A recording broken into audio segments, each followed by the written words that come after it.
ফিল্মি স্টাইলে যেভাবে তেলের দাম আটকালেন তারেক রহমান।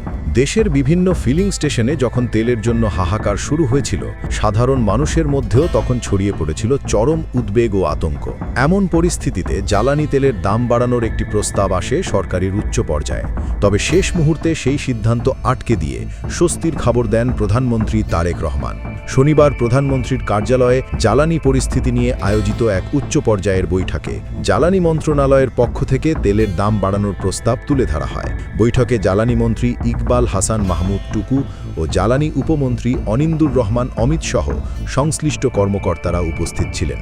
কর্মকর্তারা জানান, আন্তর্জাতিক বাজারের অস্থিরতা ও হরমুজ প্রণালীর সংকটের কারণে প্রতি লিটার ডিজেলে সরকারকে 18 থেকে 20 টাকা পর্যন্ত লোকসান গুনতে হচ্ছে।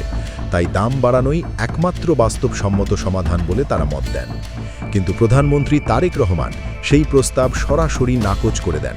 তিনি স্পষ্ট জানিয়ে দেন, বর্তমান পরিস্থিতিতে জনগণের উপর নতুন করে কোনো চাপ সৃষ্টি করা যাবে না। লোকসান হলেও আপাতত তেলের দাম বাড়ানো হবে না এবং সরবরাহ স্বাভাবিক রাখতে হবে। এদিকে সরকার জানিয়েছে, 9 মার্চ 2টি জাহাজে করে ডিজেল দেশে পৌঁছবে এবং পরে আরও 2টি জাহাজ আসবে। পাশাপাশি মজুতদারি রোধে সারা দেশে মোবাইল কোর্ট পরিচালনারও নির্দেশ দেওয়া হয়েছে।